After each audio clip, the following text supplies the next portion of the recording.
Okay, so this is what we covered the last time. I'll just recapitulate shortly for the new people joining here. So we were going through Ashwapati's experiences, which are Sri Aurobindo's own experiences, how he got himself completely aligned with the inner truth. This line here that he betrayed not the inner interior flame.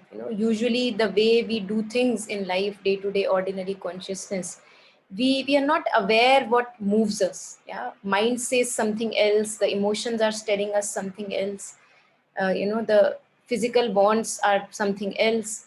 And as if each part of our being is just a ruler of its own. But how he now, through his growing and expansion of his consciousness, he got in touch with this interior flame, and all the acts that he did now were always in alignment with this interior flame. This line here, his acts betrayed not the interior flame.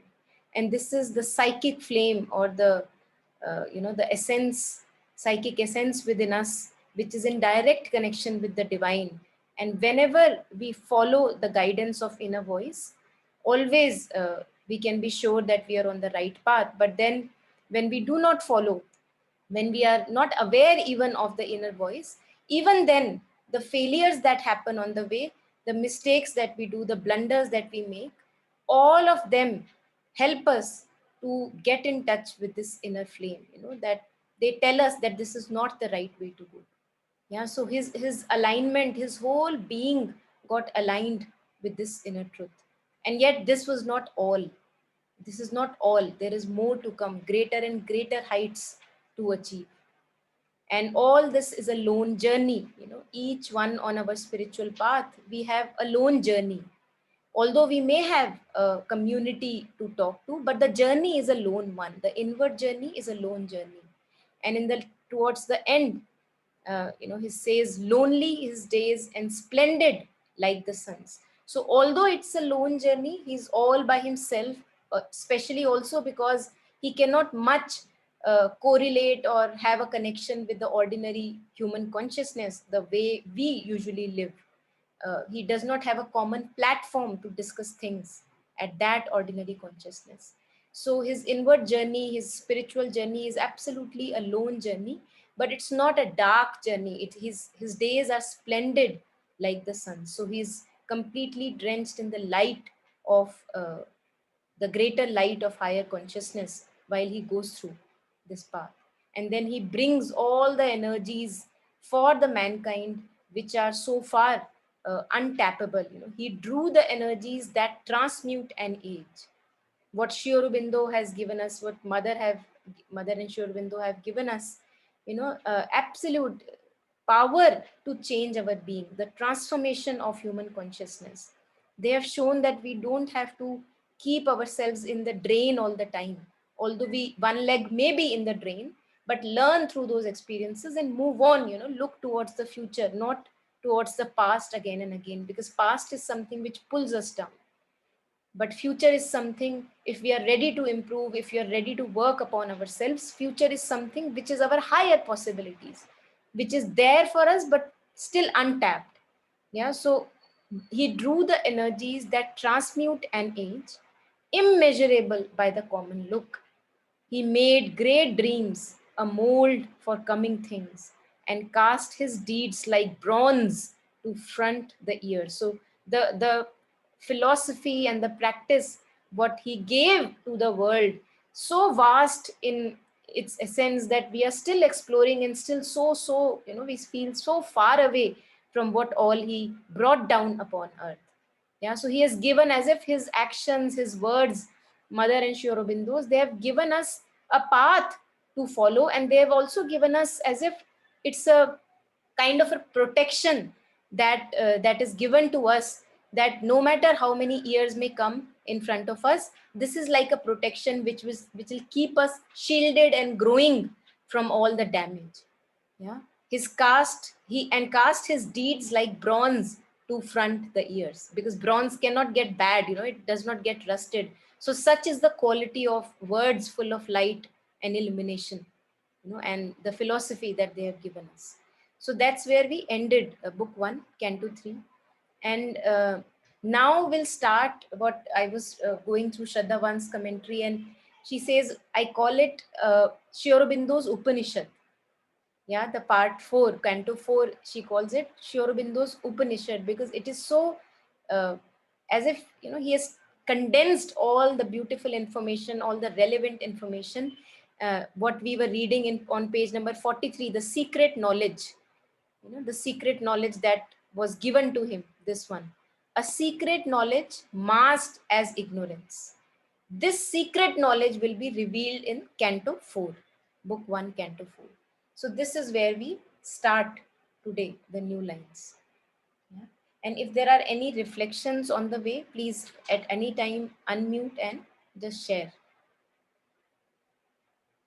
Okay, so I'll just color the lines and one by one we can just go about. And so I'll be just reflecting one paragraph we'll read, and then I'll reflect and share, and then you can share also after that. Yeah. Okay, so Canto 4, The Secret Knowledge. Anyone who is ready can please unmute and share. Yeah. On a height he stood that looked towards greater heights, early approaches to the infinite, our sunrise splendors on a marvelous verge, while lingers yet unseen the glorious sun. What now we see is a shadow of what must come. Yeah. So now Ashwapati is growing consciousness, expanding consciousness. He's reached a beautiful height, a height which is rare to be reached at a ordinary human level. It's rare to be reached. On a height he stood, and whenever it happens that we are, for example, hiking in the mountains, the moment we reach one peak of a mountain, we see that there are further peaks also there. It's from far it was looking that was the peak, that is it. But the moment you reach it, you see that, oh my God, the journey is not yet ended. There is further more peaks and peaks and peaks. Yeah. So on a height he stood at a very high height of consciousness. But there he was able to see that there are still greater heights to climb. Yeah. So that is what happens with us on spiritual journey. The greater we go deeper into ourselves, the more we know about our own selves and the world, we see that, oh my God, we know nothing about the world and ourselves. There is so much to us and the world that whatever we know, it's very, very dusty, a speck of dust in front of what is to be known, what is to be scaled, the heights that we need to climb. So on a height he stood that looked towards greater heights. And Sri Aurobindo also says that this journey is from one light to greater light, one illumination to a greater illumination. So there is no end to this journey. Yeah, it's like just the divine is infinite, the journey is also infinite. On a height he stood that looked towards greater heights, our early approaches to the infinite. So whenever we are on this spiritual path and we touch something beautiful, we have these spiritual experiences which are really powerful and beautiful. They are nothing but just like sunrise splendors on a marvelous verge. Just like before dawn, what we read in the symbol dawn, the first canto, before the dawn happens, actually, before the sun comes in the picture, the colors are already there on the sky. Yeah, so beautiful colors, marvelous colors are already there on the sky, but sun has not yet arrived. The sun is not yet fully shining. Even then, the colors are so beautiful and soothing. So these are our early approaches to the infinite. They are like sunrise splendors on a marvelous verge, as if the horizon is beautiful with all these beautiful spiritual experiences, a sense of calm within the being, a sense of peace and harmony, greater harmony within the being. One may still lose it, again towards the pull of consciousness, lower consciousness. One may still lose that, but even after losing those experiences, we have a taste. that a greater harmony, a greater peace is possible. Our sunrise splendors on a marvelous verge, while lingers yet unseen the glorious sun. So the true height has not yet completely come in the picture. That source has not yet completely dawned on. But just these reflections of the source, the sun, are so beautiful that they give us a nice, contentment and inner joy about ourselves and a willingness to go forward on this march. Lingers is something, when, for example, uh, you are liking to play, for example, right? You're liking to play at somebody's house. My children, for example, they're liking to play at somebody's house. So if I tell them to come, okay, let's go, and time to go back home, they would want to linger in that place where they're playing, because they're having fun. Yeah. So lingering is something like that, where you kind of you're not yet wanting to move out of that place. While lingers yet, it is still there. Sun, glorious sun is still there in the picture, but it is not yet arrived in the in its fullness. Yeah. While lingers yet unseen the glorious sun, what now we see is a shadow of what must come.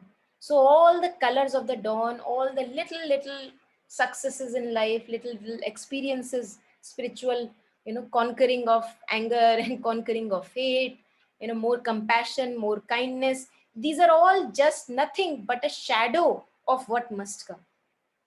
Yeah. So more harmony in relationships, a kind of a deeper understanding to what others are feeling, deeper understanding to our own self, more love, more freedom in relationships. All these are nothing but these colors before the true height actually is achieved. And even these are so beautiful. Yeah. So any reflections on these lines? Anyone? Monica? Yeah, this is, this canto, our early approaches to the infinite. This is directly Sri Aurobindo addressed to human beings. Yeah. Because in earlier cantos, yeah, each line, of course, the way you explain it is direct connection with the human life only. But here, Sri Aurobindo himself actually stressed upon that. This is a canto in between, actually, in this book. So we can see all these lines addressed to us directly. This is the speciality of the canto, actually. And also it is actually from Vedas, says. Yeah. Beautiful. About that Agni, Yeah. Yeah. Inner Agni, inner flame. Yes. Beautiful. Yeah. Great. Yeah, anyone else?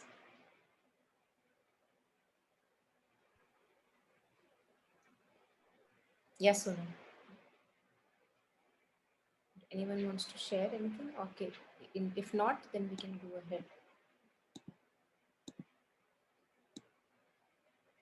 Okay, so whoever is ready next can read these lines.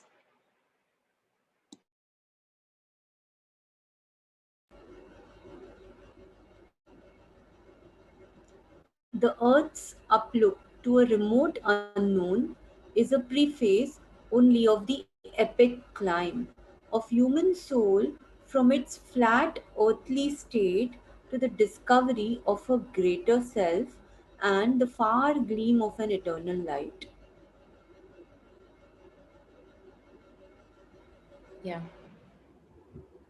So this uplook, as if we are looking up to something. Yeah, looking up to something higher, my higher possibilities, our higher possibilities. The Earth's uplook, the lower consciousness's uplook to a remote unknown. So although we may find ourselves in deep, very lower states, immersed in all the surface movements of ego consciousness, yet we know that we don't want to be trapped there all the time. We want to move on. We want to have more harmony in relationships, more harmony within the being. We want to progress as a human being in our life. So this is our uplook. Upluk is we want to make things perfect in our life. There is a wanting to progress. There is a wanting and willingness to make things beautiful. Although we don't know how to actually tread the path, but there is a willingness, to remote unknown. We don't know where we want to go, but there is a sense towards beauty, light, and harmony. The earth's uplook to a remote unknown is a preface only of the epic climb. So this yearning, this eagerness, this uplooking, this wanting to be beautiful, wanting to be more and more perfect, this is nothing but a preface that yes, this epic climb is possible for human consciousness. Yeah, it's just a preface, just a kind of a hint towards that epic climb, that if yearning is there, if thirst is there, then the effort to get the water is also possible. Yeah, is a preface only of the epic climb to our higher possibilities, climb to leave the slowly the ego consciousness and to move towards more and more deeper surrender and faith and a progressive state of human evolution. Yeah, of whom human soul from its flat earthly state. Now there are people still on living on this earth who would consider earth not as round but flat. Yeah, that's what we believed earlier as a community, as a civilization. So it's an older style of thinking. Yeah, we have not yet investigated, and we are yet trapped in our older beliefs that it's a flat earth. There is if we go towards the end of it, we maybe fall down in space or whatever. Yeah, so this uplook that we have, this willingness, wanting to progress that we have, all of us have this intensity, as I think Chitraji pointed out, the Agni element within us, that wants to progress, move on, go on and on, this intensity that we have. This is just a preface of the epic climb of human soul, the climb that human soul has to go on in its ripening, in its evolution, from its flat earthly state, the lower consciousness where it is found bound usually, when the soul falls from so-called, the higher consciousness, it by kind of gets itself bound in the matter. I'm bound to the physicality of my physical being. I'm bound to the mind, bound to the emotions. But that is not all. There is a higher possibilities towards which we can move. And that is why we are not content. Man is the only being on this planet who is not content with himself.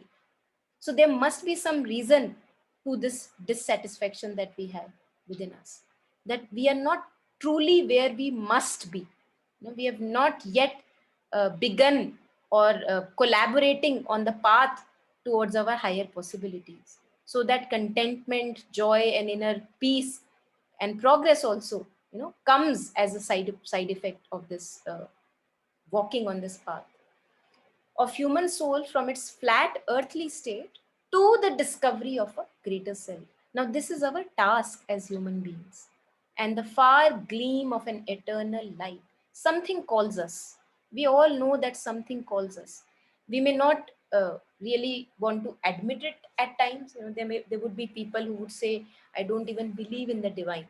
Yeah, but even if we talk to them, they have a belief in progress. They have a belief in perfection. So that is equivalent to the divine. And perfection is a road where there is no end to it. You can never say, okay, this is absolutely perfect and it cannot be made better. Yeah, we can never reach that point. And that's the road towards the divine also. We can always make our life better and better and better and better. These are our higher possibilities. But are we collaborating there, or are we just stuck in our comfort zones and convenience zones and not really taking the pain to move forward in our life, as a human being and also as a collective? And then pain comes. Then in order to move, pain comes or suffering comes or some tragedy happens in our life, so that we are pushed to move. We are as if we are somebody is poking us through pain and suffering, so that we move from the inertia and try to find who are we truly. this discovery of a greater self? Are we just these surface emotions, surface stories of me and my life, and surface emotions? Somebody said something, I feel bad. Is this all to my life, or is there something more? And if there is something more, when will I walk that path? Yeah, this is the walk towards the discovery of a greater self and the far gleam of an eternal light. So as I was sharing earlier, that we all have a sense that there is something more than us, something more than what we know, what we see through our senses. And we are naturally inclined towards that something. We may not be able to define it for ourselves, but yet the call is there. The dissatisfaction with the present life is there. And it's good that the dissatisfaction is there, because mother says, that do not be too satisfied with yourself. So she's not talking about the contentment within ourselves. No, she's talking about satisfaction about my own progress as a human being.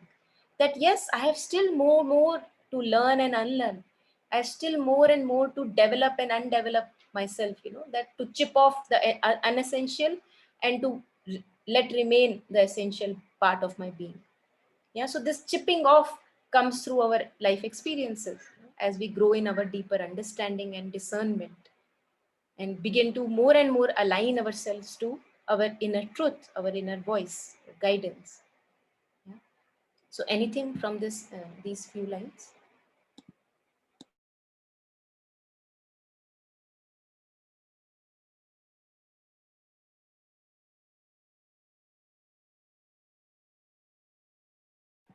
Okay, so I'll go ahead in that case.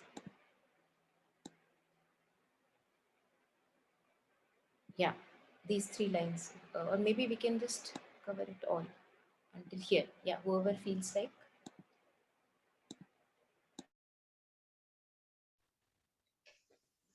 This world is a beginning and a base, where life and mind erect the structured dreams. An unborn power must build reality. A death-bound littleness is not all we are. Immortal, our forgotten vastnesses await discovery in our summit selves. Unmeasured breadths and depths of being are ours. Yeah. So beautiful lines again,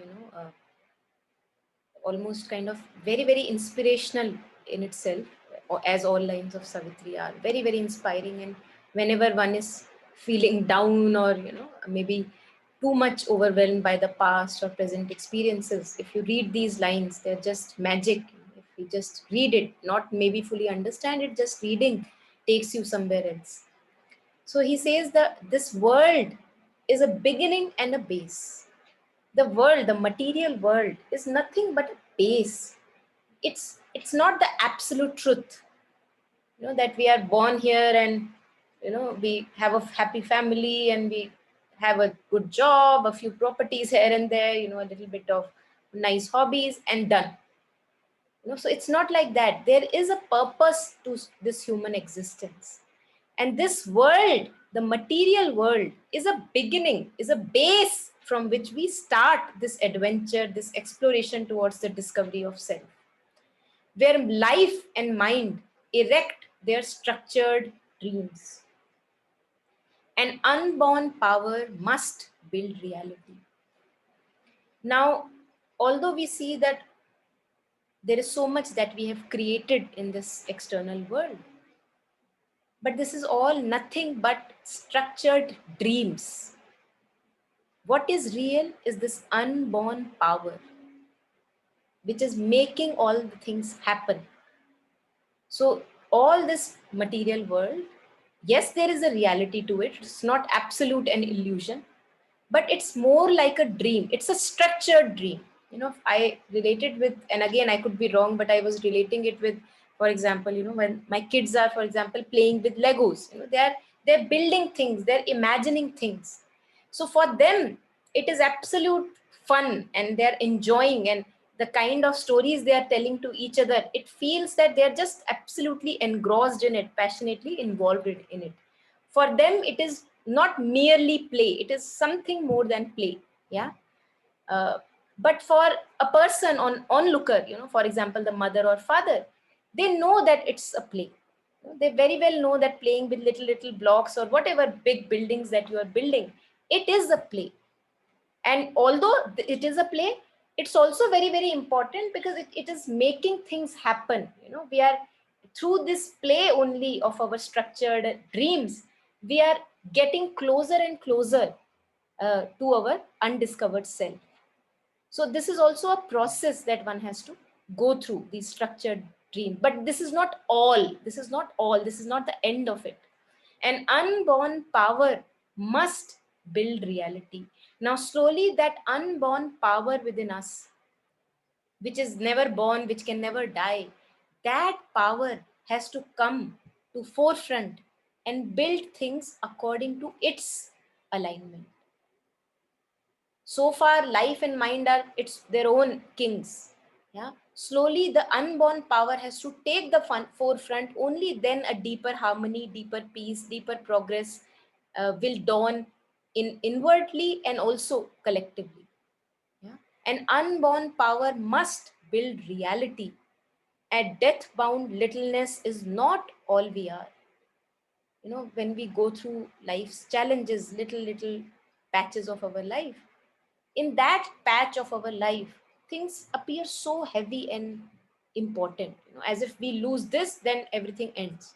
If I lose this person in my life, everything ends. If I lose this job in my life, everything ends. And so we give too much weightage to little things in life. But if we look at the larger picture, we are not just this body, not just this little family, not just me and my relations. There is more to me. They are part of my life, they are part of my journey, but there is more to me than just making them absolutely important and real for my life. And then struggling owing to that fact that I've made something so big and huge in front of me. So he says that this death bound littleness, when we take a human form, the body is, it will succumb to disease sooner or later. We are death bound. As a body, we are death bound. But is that all? Am I just a body? Will I just end when the body ends? If a disease has happened, now is as if something is reduced for me. Is that true? And if I am completely healthy, has there something been added on to me? Really? So can we question these? If one of my hands is cut, for example, can I say that my being, the truth of my being, is reduced if my hand is cut? So I can't say that. I know that something in me is absolutely full and untouched. And that is where he almost points us, Sri Aurobindo and Mother through their words have pointed us again and again to get in touch with our deeper realities so that we can touch our higher possibilities. In gathering the consciousness, collecting the threads of consciousness, and not always remaining in the outer consciousness. There has to be a collection, of kind of an ingathering within the being. A death-bound littleness is not all we are. Immortal, our forgotten vastnesses. We have forgotten. When a mother talks about as the soul falls on its head, she actually says that it falls on its head when when the soul takes birth or comes to the material realm. It almost gets an amnesia. What an amnesia is. Forgetfulness. You forget, you lose your memory. So we have lost the memory of who we truly were. From where are we coming? What is my source? For what purpose I came to this existence? Complete amnesia. And that amnesia also serves a purpose, because if I would remember all the previous blunders that I have done, because the soul, all that soul is here for is experiences. We grow through our experiences. Now for the soul, no experience is a good or a bad experience. Yeah. Even murdering and all those crimes that we call, no experience is a good or a bad experience. Experience is experience. Yeah. But as a human mind, which is very limited in its knowing and consciousness and understanding, we always judge. we want to divide, we want to categorize. Okay, good experience, bad experience, bad phase of life, good phase of life, good friend, bad friend. Yeah, so this is how we categorize, owing to the fact that the mind that we have as ordinary human consciousness is so limited in its understanding. It cannot fathom the depths of all that happens in life. Yeah, so we have forgotten who we are. And as I was sharing, that there is also a purpose to this forgetfulness, that if I am now reminded of what all I did in previous lives, my human mind cannot take it. I will not be able to take it, that, oh my God, have I done so much of blunders? Because my mind is looking at a very, very limited, with a very, very limited point of view. But the who we are truly, the vaster self, for it, the all that matters is the growth of consciousness. Now, the growth of consciousness requires all kinds of contradictory experiences. So if I am a saint in this life, I definitely have been criminal in my previous lives. So if I now look at a criminal, yeah, I would actually not be looking at him as a criminal. I'll be able to see his willingnesses, that he actually wants to do something good, but he does not know how to do that. Just like I forgot in one of my lives when I was a criminal, so he also has forgotten. So here it gives rise to compassion, it gives rise to kindness. But again, as I was sharing, that it's good that we have amnesia when we take human birth. Otherwise we'll just be burdened with all our previous lives, because the mind is limited, the understanding is so limited. And only when we grow and expand in our understanding, then people go through experiences where they get to know of all their past lives, but now they are ready to know about them. When I'm not ready, when I cannot really take it, fathom it completely, truly, then it's better that it stays out of my touch. Yeah? Immortal, our forgotten vastnesses await discovery in our summit selves. I don't even know how huge, how vast, how wide, and how powerful I am. We don't even know that. And that is one of the reasons of our dissatisfaction, because no one is satisfied with littleness. No one of us feels good when somebody makes you feel little. We don't like to be little. And there is a reason why not, because something in me knows that I am not that little. Although that my present reality may be far away from it, I may be drenched in crimes and blood, but yet I would not completely agree to the fact that I am very little. Why would I not agree? Because a part of me, I don't even know which part of me, it remembers something. It remembers the heights from which I fell. It remembers the heights which are possible for me, the wide and broad horizons which are possible for me. Await discovery. So these have to be discovered in our heights of our beings. When will we do that? When? Because human life is short. It's this life that we have to make use of it. So await discovery in our summit selves. Unmeasured breadths and depths of being are ours. So we don't even have to claim it from someone else. They are ours. As if I just have to open my eyes slowly. Open my eyes one by one. I keep on opening. I again, okay, little open, again a little open, again a little open. Slowly I have to open all my eyes so that I know how powerful I am. And this is the journey of human consciousness.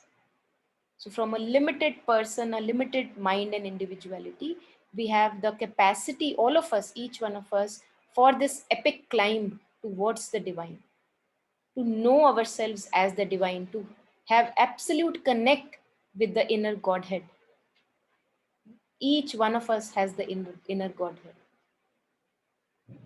So this is the journey that we have to undertake for each one of us, individual journeys, lone journeys. Yeah. Yes, anything from here?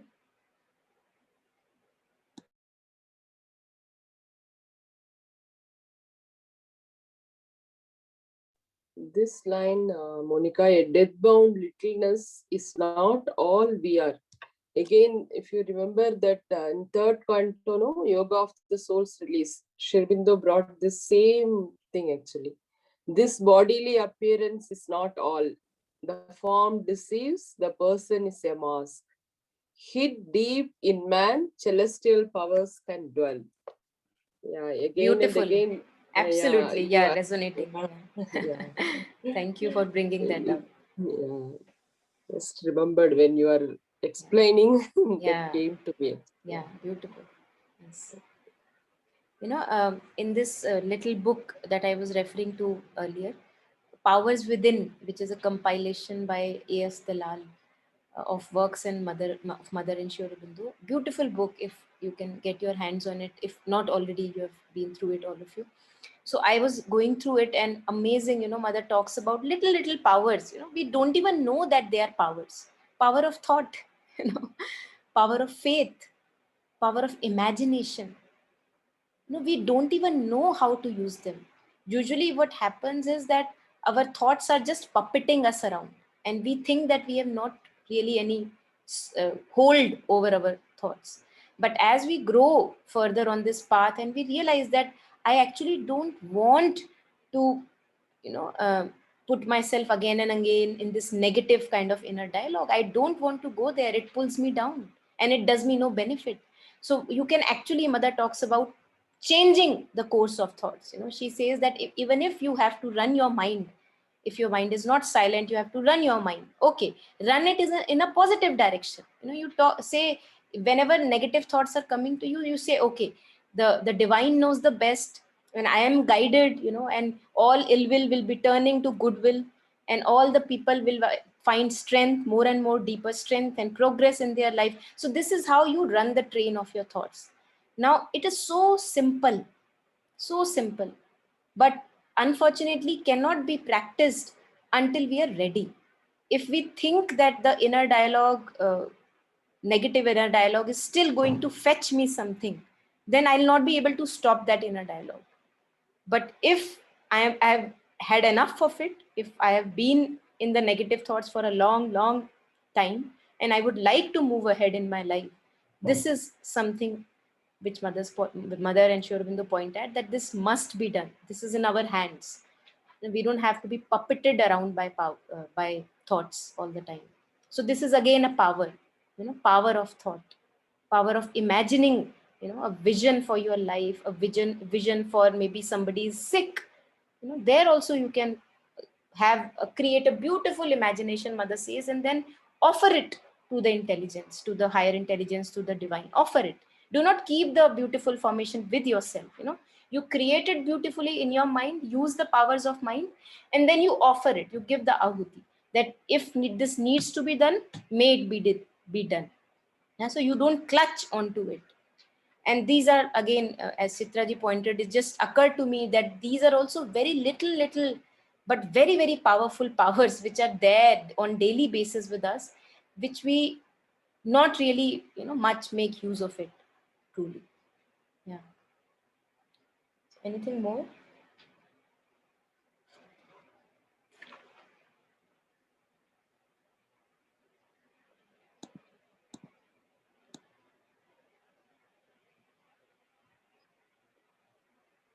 Yeah, okay, maybe until here is enough. Yeah, whoever is ready can read.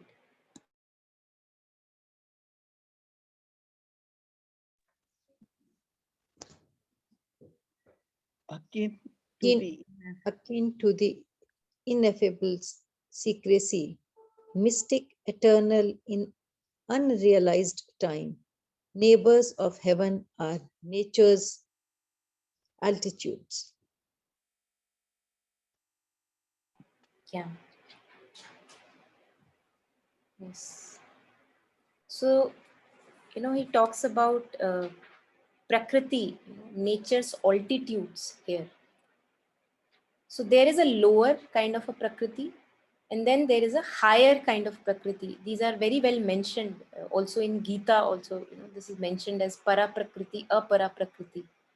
So Shri Krishna says that Arjun, para prakriti is also me and apara prakriti is also me. There is a higher and a lower form of prakriti.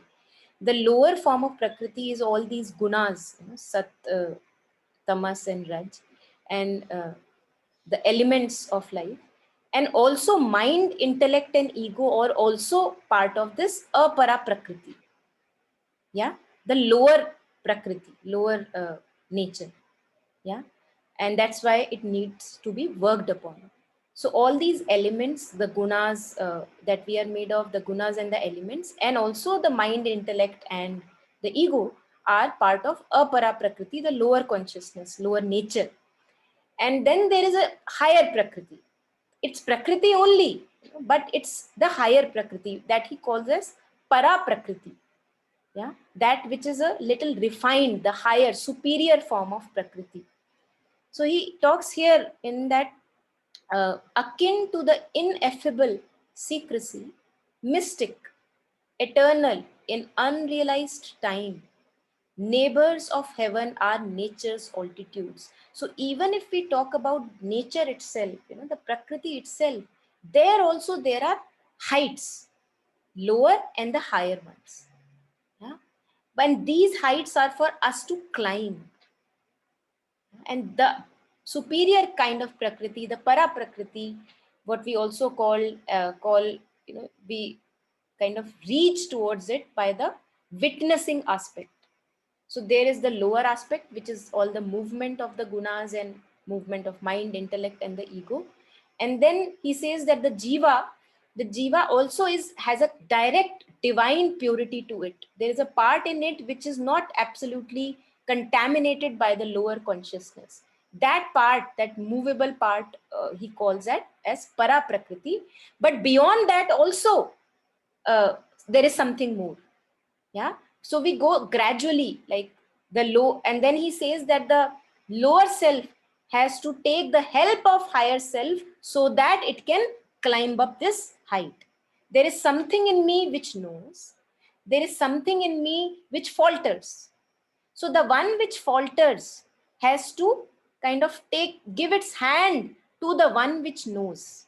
As if you are in a deep well and a person has fallen down. Now the person who is above all this, who is not touched by the fall, he can give the other person a hand. And the person who is gotten stuck in the well, he can take the hand and climb up. So this is how we can help ourselves, taking the help from our own part that observes, that guides, that witnesses, and the part which again and again stumbles and falls. These are both our own parts. They are not coming from outside. And that's why all of us have equally an understanding that whatever I have done is maybe not right. I could have done better. And that's where mother talks about, for example, also talks about talking to yourself, that when you go towards the end of the day, you reflect whatever actions that you have taken, whatever words you have spoken, and see, you would know already by yourself without discussing with anyone, you would know where you could have done better and where you could have maybe not spoken much or not done that action. You would know. So how do I know? Owing to the presence of this inner purity. There is a purity within me which sees the impurity. Yeah, so we have to take the help of the higher self, which is the ansha of the divine. Yeah, so that which is absolutely pure, although everything is divine, but divine is there in darkness also and in light also. So this ansh of light, the ansh of purity within me, which knows, which observes, which has a discernment, has to be kind of taken help from if I want to rise, do this climb towards a higher consciousness, so that the lower parts also begin to follow the light that I am, the divine light, the purity. So again, this can actually, those of us who are willing, they can study even deeper, understanding the nature, what is talked about here, para prakriti, prakriti, and then there are other elements which may be discussed also. But I would not be discussing in much detail because this would be more like swadhyay. Those of us who are interested, they can go and do deep research here. Yeah. So these altitudes are also available to us. It's not that we have all the time to remain in the lower consciousness, ordinary human consciousness. The higher, purer Prakriti, superior Prakriti is also available to us. And then the climb, beyond that Prakriti also. Yeah. And then he talks about what happens when we tread this path. Yeah. What is the quality of this climbing up? Yeah. So whoever, I think Jyotsna ji wanted to read. So if you want to go ahead next, this is what you can read. To these high-peaked dominions, sealed to our search, too far from surface nature's postal routes, too lofty for our mortal lives to breathe, deep in us a forgotten kinship points, and a faint voice of ecstasy and prayer calls to those lucent, lost immensities. Yeah. So to these high-peaked dominions, the higher, superior part of us, the higher consciousness, superior Prakriti, to these higher peaked dominions sealed to our search. So somehow we feel that as if I'm not even worthy of those. I don't even, most of the times we are not even aware that this is my possibility, as if they are sealed. I'm looking and looking and looking, and I'm not really able to find it. And that's where we need, then help and guidance, because then I need someone who can guide me, who can get me in touch with this essence, this purity within myself, so that I become my own guide, so that I become, I'm able to stand on my own self. Yeah, Josna ji, want to share? Okay, yeah. So there comes, the necessity of a help of a mentor or a friend or gurus, or books, because we ourselves are not able to access, although these are totally in our reach, but we are not able to access these high peak dominions. So we need guidance, we need support of books and words and help from people and, gurus and masters. To these high peaked dominions sealed to our search, too far from surface nature's postal routes. So usually the way we live is, what is a postal route? A postal route is something which which is quite on the way. Like there is a highway and you have mapped it. Yeah. But then there are unmapped villages. How to reach there? Yeah. So postal routes are something which is known, which is on the surface, where we truly mostly, kind of roam around, move. But these high peaked dominions, these areas which are our higher possibilities, these are very, very far from our uh, usual postal routes where we usually tread upon in day to day life. So how to reach there? They're hard to reach, too lofty for our mortal lives to breed. And many a times, just like what happens when we go for mountaineering, the higher altitudes we go, we are not able to breathe properly. We are not accustomed to that kind of thin air, pure air. Why? And this is what happens with us as human beings. Because I am having an old habit of living in ordinary consciousness, lower consciousness, these high peaked, although I search for them, but when I begin to touch them, as if a part of me begins to, it's not able to accustom itself to this much of purity. When we go high up in the mountains, the air is so pure, and the also the concentration of oxygen, nitrogen, they would all change. It's called thin air. Yeah. So it's tough to breathe in that air for people who are usually lying in the low lying areas. Now look at the metaphor, beautiful metaphor that nature has created for us. So people who are lying in the low lying areas, they would not be easily able to adapt themselves. They would have to undergo a lot of training so that they're easily able to breathe in that thin air, the purified air. Yeah. So these are too lofty, although these are goals which are kind of my ideals. I look up to them. Yeah. But it's not somewhere I feel comfortable, and this is a auspicious discomfort that I must go through. That in the beginning, the lower consciousness will still demand the older pleasures, the older desires, the older ambitions will still crop up from time to time again. And slowly I tune myself to this purity, to this refinement of the being. Too lofty for our mortal lives to breathe. Deep in us, a forgotten kinship points. As if we know that we have a friend. We know that we have touched a purity. We don't know when we have touched it. We all have a taste for it. How do we know that we have a taste for it? That whenever we are sad, depressed, and whenever we are undergoing a darkness, all we need is light and beauty. We want to move towards light and clarity and lightness of the being. So that tells me that there is something in me which has a taste of peace, which has a taste of contentment, and which has a taste for lightness of the being. Yeah. How do I know that? This was not given to me in education. All my school studies, nobody taught me that you should have a taste for peace. So where do we know that we all have a taste for peace? Where is it coming from? We don't like to be stressed. The body rebels when it is in stress. Yeah. So even the body has a remembrance that stress is not good for me. So this is the kinship, the friendship that I have to my source. Deep in us, a forgotten kinship. I have forgotten about it. Consciously, I don't remember it. But all I crave for is that. Imagine that today I am wanting things in my life in a particular way.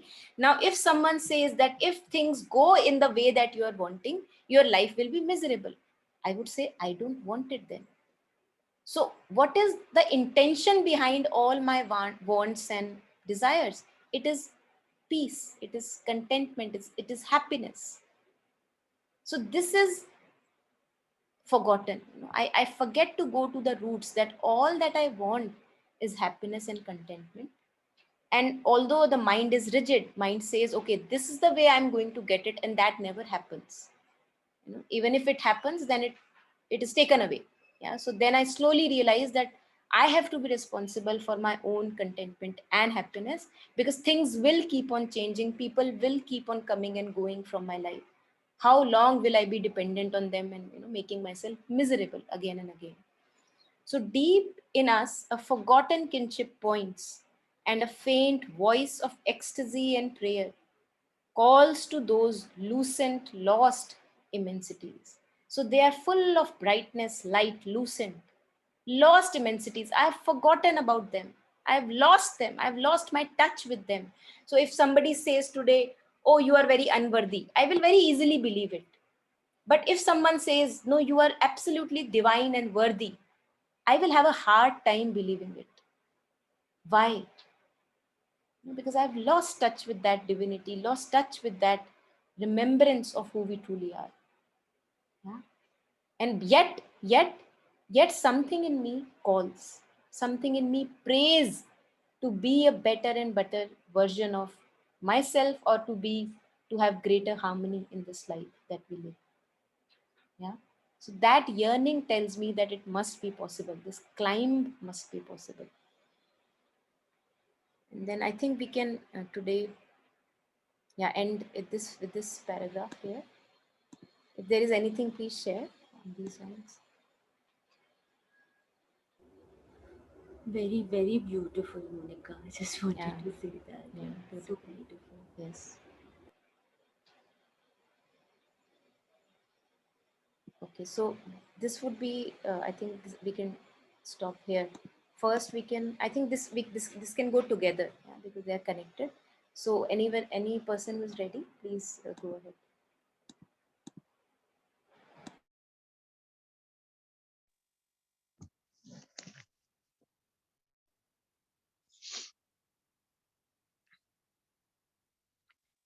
Even when we fail to look into our souls or lie embedded in earthly consciousness, still have we parts that grow towards the light, yet are there luminous tracts and heavens serene, and Eldorados of splendor and ecstasy, and temples of the Godhead none can see.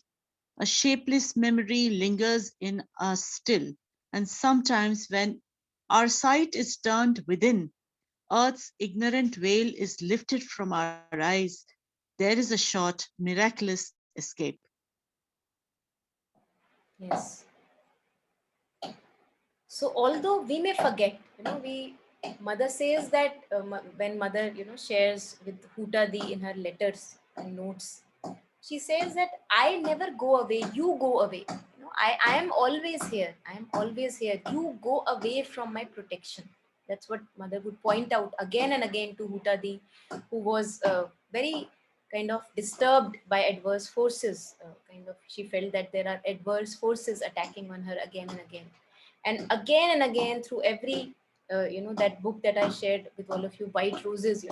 Mother has shared again and again that I don't go away, I can never go away, you run away from my protection. So even when we fail to look into our souls or lie embedded in earthly consciousness, still we have parts that grow towards the light.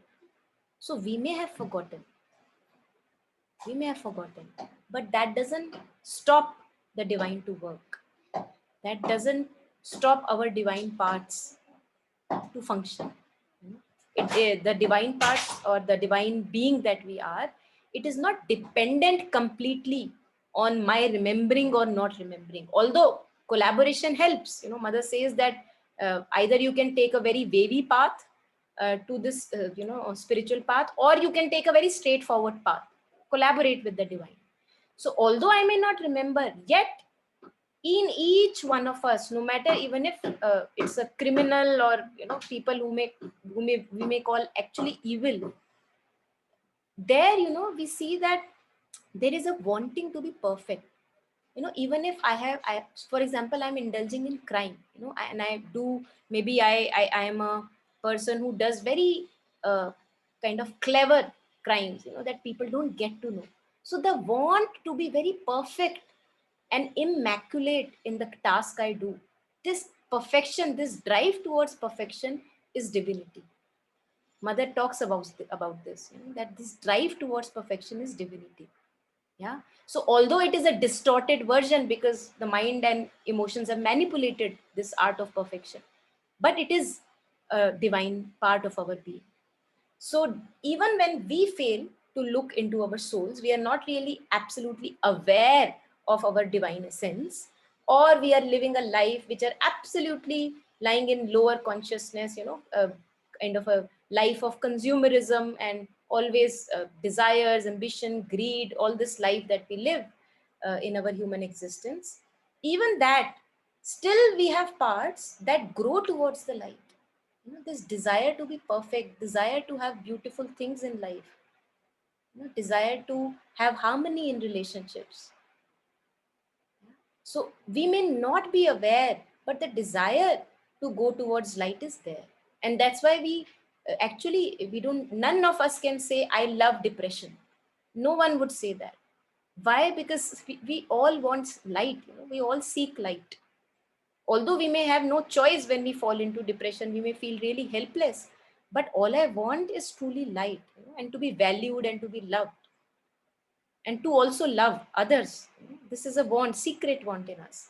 So we have parts in our being which grow, even unknowingly, towards the light, towards perfection. Just like a flower, whenever a seed is there in darkness, it grows out slowly and then it grows towards light. All the plants have this little saplings. See how they get to know that, okay, this is where light is coming from, this is where I have to go. So there is an innate knowing in us which takes us towards growth and progress, although we may not be consciously aware of it. Yet are still we have parts that grow towards the light. Yet are there luminous tracts and heavens serene and Eldorados of splendor and ecstasy and temples to the Godhead none can see. So there are beautiful domains yet untouched, luminous tracts. They are full of light. Heavens serene, smiling heavens, full of this pleasant smile, inviting, welcoming smile. Eldorados, cities built of gold, full of abundance and luxury. So all these domains, as if they call us, they want, they call our attention. And what all is there lying unattended. We are not yet achieved or realized these domains within us. And then he says, and temples to the Godhead none can see. So as if there are the Godhead that Sri Aurobindo talks about, the inner Godhead. There are temples to the Godhead, and they are secret temples. As if Mother shares, that stay within your being, and as if you are sitting in front of a closed door, and stay for very long time. Keep sitting in front of that closed door with an aspiration that one day this door will open, and one day actually that door will open, and then it will lead to greater doors within your being. So as if we are a mystery which we have to slowly unfold. Yeah, greater doors, greater illuminations, a deep connect with the indwelling Godhead. None can see. They're not visible. All that is visible is the material universe that we live in. And we think that that is the reality. Yeah? We are not, and a lifetime passes by. Can we believe this? A whole lifetime sometimes passes by without truly having a conscious touch. We may have many a times unconscious touches of this life, but without having conscious touch and wanting to unfold this deeper mystery for us. Yeah? A shapeless memory lingers in us still. Shapeless memory. I don't know why I feel discontented. What am I missing? But there is something missing. There is something calling, as if me for a greater adventure. A shapeless memory. There is no particular shape to it. You can't even talk about it, to many people, because usually people may give, maybe honor you with a madman's badge, that maybe you have gone crazy, go watch a movie. Yeah, so uh, we in daily day-to-day language we don't understand uh, these depths. But if we have been on the path, if we have at least a touch of the path, only then I can understand what this is talking of. A shapeless memory lingers in us still. There is a little memory that calls me towards the source, towards the light, towards my higher possibilities. And sometimes, beautiful lines again, and sometimes when our sight is turned within.